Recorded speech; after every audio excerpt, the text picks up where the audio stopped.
Сәлем достар, бүгін сіздермен өте дәмді керемет балды торт, яғни медовик жасаймыз. Менімен бірге болыңыздар. Ең алдымен балға бөлме температурасындағы сары майды қосып, газге қойып ерітеміз.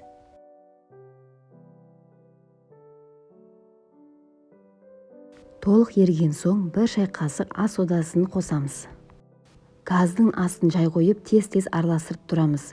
Көтеріліп төгіліп кетуі де мүмкін.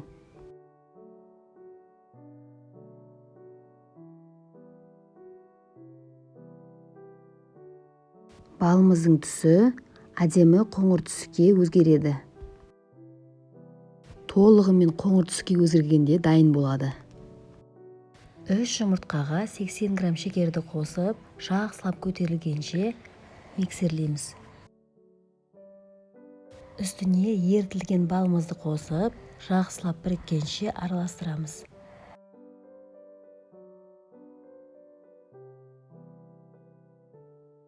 Ұнға қопсықышты қосып, араластырып, массамызға қосамыз, сосын біріккенше жақсылап араластырамыз.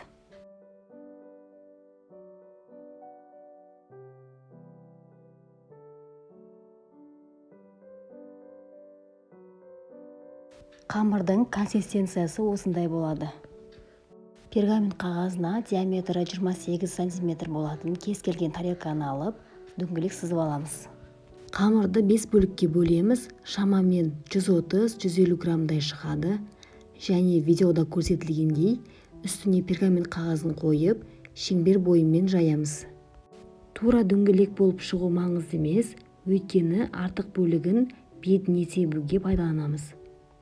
Бетіндегі пергамент қағазын алып тастап, қызып тұрған духовкада 160 градуста 15 минутта пісіріп аламыз.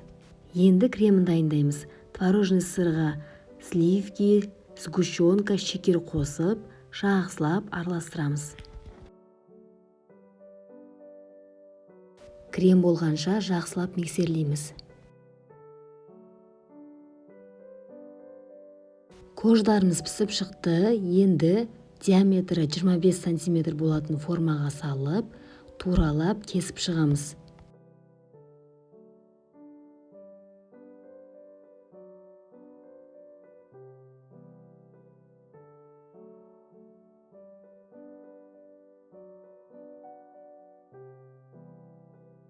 Дәл осындай бізде 5 кож шығу керек.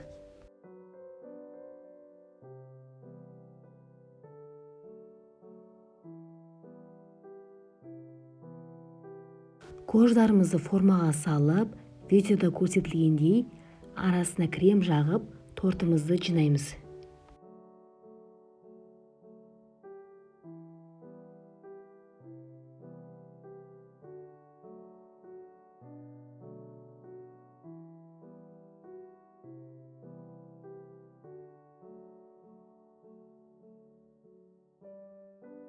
Тортымызды жинап болған соң, біраз кремі сіңу үшін тоңазытқышқа 30 минутқа салып қоямыз. Артық қамырымызды жақсылап майдалаймыз. Менде осындай құрылғы бар, осымен көмегімен майдаладым.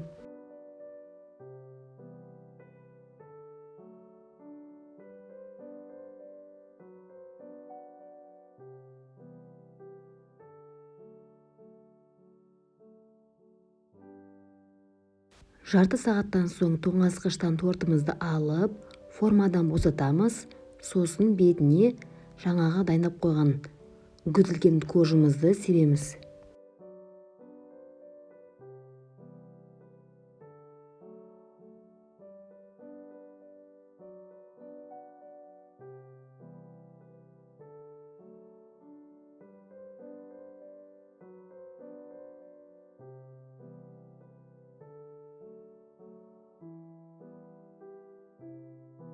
Міне тортымыз дайын болды. Жасалу жолы өте оңай, ал дәмі керемет болып шықты. Дәл осы рецептпен жасап көріңіздер, сіздерге ұнайтынына сенімдімін. Видеоны соңына дейін көрсеңіздер, лайк басып комментарий қалдыруды ұмытпаңыздар. Назарларыңызға рахмет.